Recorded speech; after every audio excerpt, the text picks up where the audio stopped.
Welcome to Cerebral Women in Paris Art Talks podcast. I'm Phyllis Hollis, your host.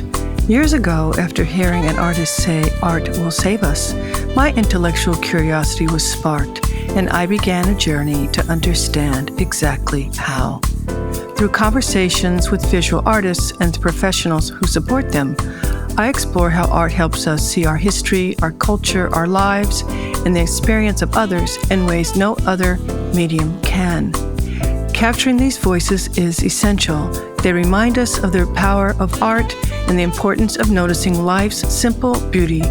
And now, here in Paris, a city that has long welcomed the daring, the dreamers, and the defiant, I continue these conversations where art breathes, questions, and reminds us that creation itself is an act of liberation. Welcome and enjoy Cerebral Women in Paris.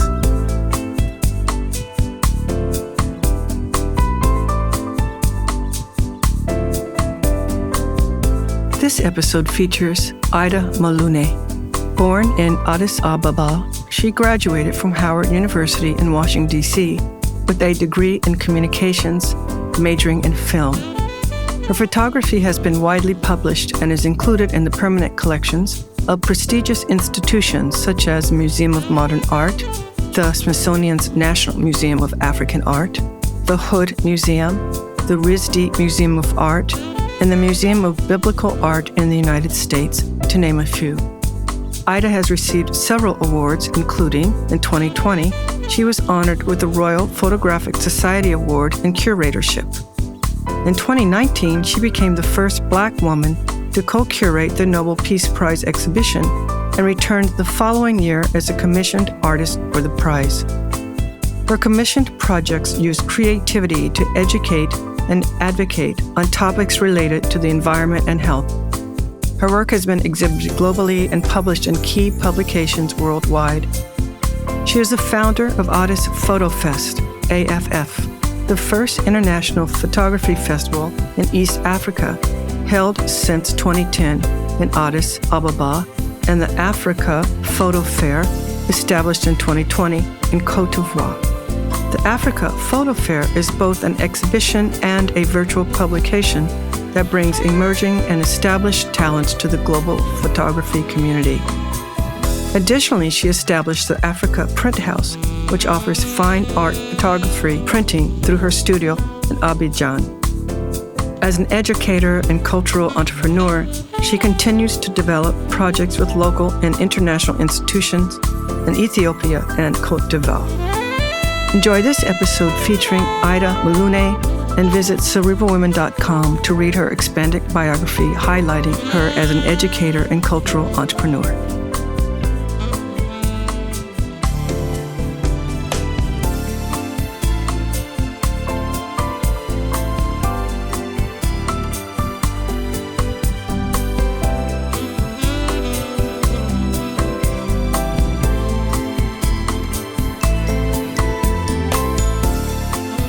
Aida, welcome to Cerebral Women in Paris. Thank you for having me, Phyllis. My pleasure. I'm looking forward to this. When did you discover your artistic passion? I started photography when I was 16. And, photography was something that I had an interest towards. But it wasn't until I made my first exhibition, I think it was at the age of 19 in Vancouver, that I realized that this is really an interesting path to follow. Even though within my education and, when I entered Howard University, I started actually in the School of Business. And my plan was actually to be a lawyer, an international lawyer. And I got pulled into the School of Communication by Professor Haile Garima, and also there was another professor named Abby Ford. How do you define your practice? In order to define my practice, I'm really a very curious person. I've always had an interest for many things. I started out as a photojournalist. That has been my base within photography, and what I teach in Africa is actually photojournalism. I don't teach fine art photography because I believe in the narrative storytelling. And as you're aware of media, I think we need to be the storytellers to capture as much of our reality as possible. But I started as a photojournalist, and it wasn't until I met Simone Jami, who was working on a project, the Divine Comedies exhibition. And it was at that time that I decided, okay, most people know me for my black and whites and my journalistic work. let me try to do something that makes me not exactly comfortable in the new process, but to try to experiment and do something different. And for the body of work, when I started painting faces, actually that started at Howard. So when I was at Howard, we had the homecoming, which everybody knows about. And each homecoming had a fashion show. And at that time, the fashion director was looking for a promo image for the fashion show. So he was asking different students, to submit work. So I decided to take 2 students who were doing the runway show. And at that time, being an African student inside an HBCU and having these sort of dualities of identity, I said, okay, I want to do something that has some parts of my heritage in it and something very contemporary. So I decided to do a photo of the 2 women, painted their faces, put the dots on. And a lot of people don't know that that was really the early beginnings of my work. And that work, actually, you can find it in the permanent collection at the National Museum of African Art. So that was really the beginning. And then I left that and decided to just go into cinema, since my education was filmmaking, and then left that and decided to come back because of Simone. And that's when I knew that I had finally found a visual language that helped me express everything that I had in mind and all the things that I wanted to share. It's been a very interesting journey to continue exploring photography in these ways. But my work is really, there's many levels to it and many sort of layering inside of it. And it's a learning process each time as well. How did your art professors impact your choices? I mean, I didn't really have any art professors because I didn't take art. I didn't even take photography classes. Oh, that's right. Lawyer. Yeah, yeah. So my formation was really through my mentors. My first mentor was Chester Higgins, who played a major part sort of in helping me understand visual languaging. And I think Chester's black and whites are quite amazing. And obviously, going to Howard, we had an encounter with Gordon Parks. And for photojournalism, it was really a photographer by the name of Dudley Brooks who got me into the Washington Post. So my upbringing has been through the mentorship of different African-American photographers. Because for me, living in the US and trying to speak about sort of the misrepresentation of Ethiopians, this was really at the core of why visual languaging was so important. But I understood very early on that when we talk about representation, and especially at that time, how Black people were portrayed in the media and how Africans were portrayed in the media, there's a lot of similarities in that notion. And then when you start looking at how are we controlling our own images? Are we producing these images? Are we engaged in it and so forth? I realized there was more to connect between Africa and its diaspora. Thank you. So beyond and within photography, how has your technique changed and what are the materials that you use? I mean, I started in the darkroom, so that's really I'm the generation. I always say I think we're probably the last generation that our education started in analog. And then slowly when the digital came in, then we had to learn a new sort of machine. But my whole process is, especially when I'm shooting within all the works that you see, everything is sketched out. So within that process, and I think that has a lot to do also with my film education, is I need to be able to draw everything out, to build the collection. So everything that you've seen, there's a sketch to it. And that's an opportunity for me to do the color blocking, positioning, which symbols I want to put in, where the model needs to be, and so forth. And then it is after that we start building the set. So pretty much all the work, either we're using live sets, which is on location, or we're actually making backdrops, large backdrops with the flooring and everything, because I feel like I need to see it. I'm not really, earlier on I was digitally, trying to create the background, and I realized it's not the same feeling. So I came to the conclusion that I would rather build a set and shoot inside the set or the location. And so through that process, sometimes, for example, I would make the sketch, then we would build the set, and I will look at it and realize, okay, there's nothing inspirational about this. Then we would have to rearrange. And so my production is very organized in a way, because what I also believe in is that the more prepared you are, then it leaves room for, that magic moment of finding, something new that you didn't plan out. So through that process of shooting, then in the post-production, we're editing the images, using Photoshop in order to fix certain things or move certain things around. And it's really through that I'm also creating sort of my own universe within a reality. Are there concepts, themes, experiences, life experiences that connect your work? My work is deeply connected to me. Everything that you see is either my own life experience, thoughts that I've had, or questions that I have. And you have to remember my photojournalistic experience. This is what I'm bringing into the fine art. So there are things that I have seen or conversations that I've had. And that's the great thing being a photojournalist, is that it gives you access to different types of people, different classes, different geographical location. And in a sense, that forms your character, that forms your understanding of the world, and especially if you're traveling and documenting. So a lot of my ideas that come onto the frame is really stemmed in what I've encountered and the things that I want to raise or questions that I would like to raise. And that's been really my approach. And I think a lot of the times what I tell young artists is that real art is when it comes from you, from within, and not really trying to recreate somebody else's fantasy or somebody else's story. When do you know a work is finished? A lot of people have asked me this, when do you know when a work is finished? For me, it's making the work is not my challenge, and finishing the work is not the challenge. So it's really because everything has been mapped out. And once we go into print, I know I'm confident in it in that sense. So I know that, for example, for a painter, it's a different reality because there are different things that you can always do here and there. But to me, once that print is out, that's when I know, okay, this is the image that I'm going to move forward with. And within the creative process, when do you decide on the title? So for me, the title is always something that needs to happen at the end. It's the way that I see it. I mean, I love cooking, so I always say you add the salt at the end, not at the beginning. Yep. So for me, the title is the salt to the whole thing. And a lot of the titles are really inspired by poetry. I find poetry, you can have such a small poem that tells you the story of a novel. So a lot of the times you'll see me referencing different poems, and I'm usually inspired by that. And I will find a poem that kind of connects with the piece or connects with the collection. So that's been, my process all these years. Do you listen to music while you're working? Well, when we're shooting on the set, we definitely need to have music on because it's a very silent process.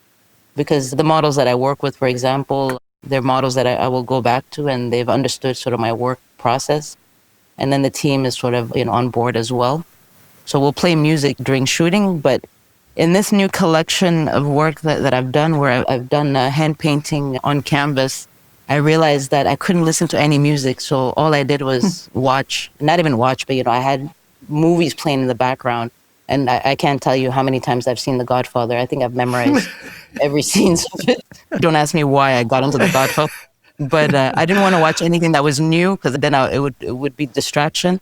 I just needed voices in the background because this whole experience of building the collection and the residency at FE Gallery, it was really an experience of solitude. So I realized I don't want people inside the studio, but I want to hear voices. So that's been my new process. Mm-hmm. So what is your process of choosing colors? When I first started out in photography, because I started out in black and white, doing color photography was something very difficult for me. Like, I couldn't see color unless it slapped me, unless it was just visible. And then when I started going to fine art, my philosophy was as a painter, a painter doesn't just start painting with colors. You have to start with the sketching and the charcoal, then you progress your watercolor before you even touch any paint. So for me, it was really an understanding of that and realizing, okay, let me just focus on the primary colors because these are the basis colors that I can understand and anyone can understand its usage. But it wasn't until much later on and going to my archives that I realized that consciously I was selecting primary colors, but subconsciously it really came from my culture. And when you look at a lot of the Ethiopian Orthodox Church wall paintings, they're based on the primary colors. So that had actually seeped into my mind. And so I found this quite fascinating later on to sort of discover, something in my work that I was not conscious of. How do you keep learning? The main thing about to keep learning has to be with curiosity. And I think we all have to be curious beyond, our neighborhoods, beyond our cities, beyond our countries. And I'm a very curious person, and it's just through research and looking at things from all over the world that I learn new things. And I'm sort of a pack rat of, information. And these things, you never know how it appears in your work. But being curious has been really a major asset for me. Do you feel Black art can be defined? I mean, what I'm hoping for is that we are not defined because we're Black artists making arts. I'm hoping that we can be defined by the work that we make, that we're sharing experiences, human experiences. And that's why my work, clearly my heritage is inside of it, but there's also a universal element to it. And that's what I'm really pushing for, is the universality of artists, for us to connect. Because unfortunately, we don't have enough opportunities to connect globally unless we're talking about different festivals and fairs. And even that it's very limited. So for me, it's not about the definition, it's about the work. This is what I'm looking at. And can the work transmit something that regardless of who the viewer is, they will see something in the work? So, I want to talk about your solo exhibition, This Bloom I Borrow. It's a beautiful title. Is that your title? Yes, it's my title. And what inspired that title? I was doing research on, I think it was like woodcut print in Iran, just randomly. And then I saw somewhere like a tulip, and then I started researching the symbolism of tulips in the Middle East and also different cultures. And really that became like the formation of the collection. And also, I read a lot of Sufi poetry as well. And the one thing that I realized is that, even selecting this title, later on I found a poem. We have a laureate, his name is Tsagay Gabramedin, he's an Ethiopian laureate. Through much digging, I found this poem that he had called the Fire or the Flower, or the Fire or the Bloom. So it was just serendipity that everything kind of interconnected. And the one thing, some people ask me, what does the title mean? And to me, I think in the lives that we have, we forget that things are really temporary, You don't stay young forever, you don't live forever, or, things end. There's always an end and a beginning. And that's really, I think, the journey of life. And to understand that not everything is permanent, there's a temporary aspect to it, but there's also a reincarnation or, re-beginnings, if that makes sense in English. But it was just really based on these notions that I gave it that title. Thank you. What are you excited about now? What I'm excited about now is like to have arrived artistically at this point of being able to physically work back in photography. And with all these conversations about AI and the digital world and so forth, I wanted to step back. And I think a lot of this has to do also, I don't know, I'm probably like a frustrated painter, because when we were in high school, we had a great art department, and it was just, I think, 5 students that asked about what is this room, and the teacher basically taught us how to use the dark room. So I always wonder, if I have never seen that dark room, would I have continued as a painter or not? So this body of work, it kind of mixes my photo world within the painting world. And I'm not saying, I'm an amazing painter or anything like that. It's just there's a philosophy behind of why I want to do this work. But this new body of work, I'm very much excited about it. It's quite interesting to hear the views of different audiences of how they read into it. But to have found a new way of expressing myself, still keeping some elements of my past, but using different techniques and new ways. This has been the exciting part for me this year. Do you feel your audience understands your work?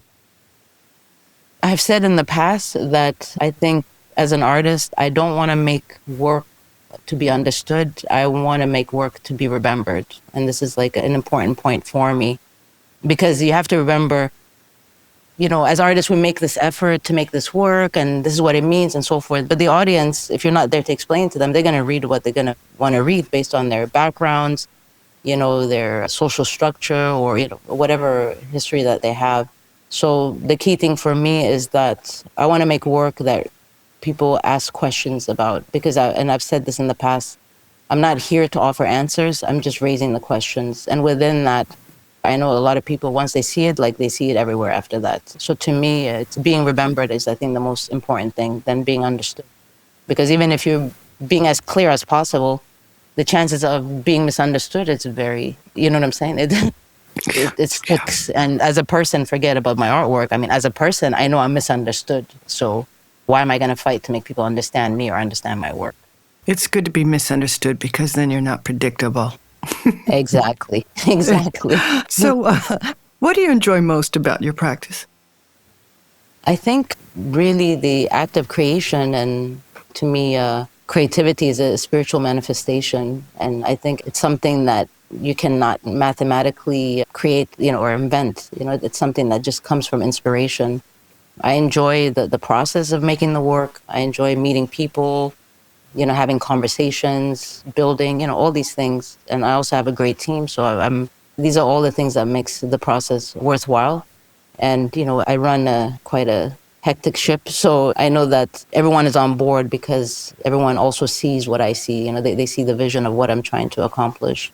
So it's a very rewarding experience of actually being able to create something. And it's also a healing process for me, that through the act of creation, I'm also letting go of a lot of things.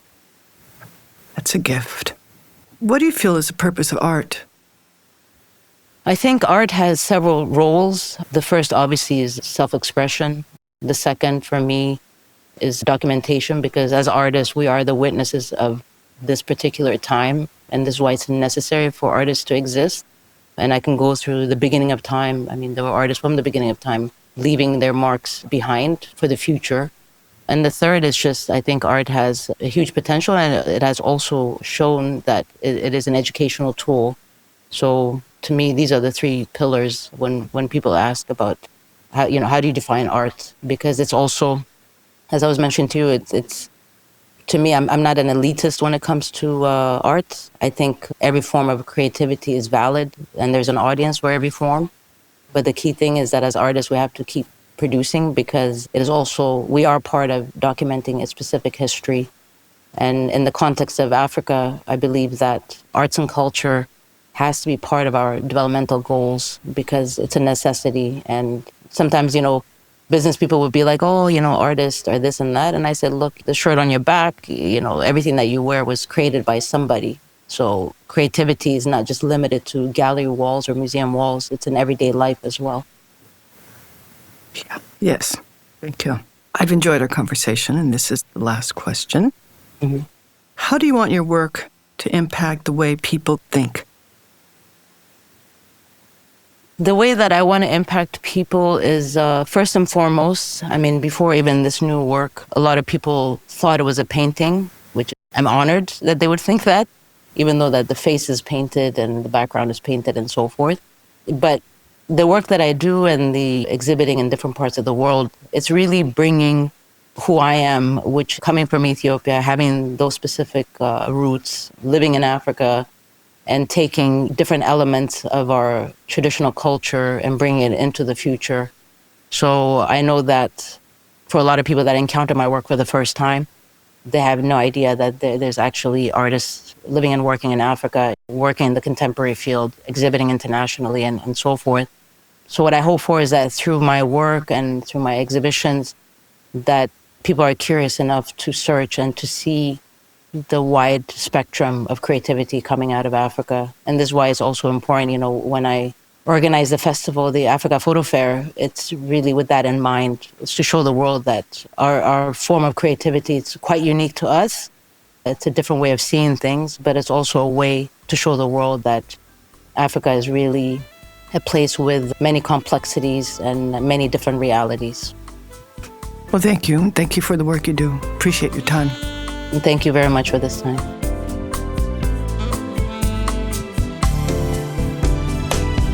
Thank you for listening to Cerebral Women Art Talks podcast. For additional content, please visit cerebralwomen.com and be sure to follow Cerebral Women on Instagram.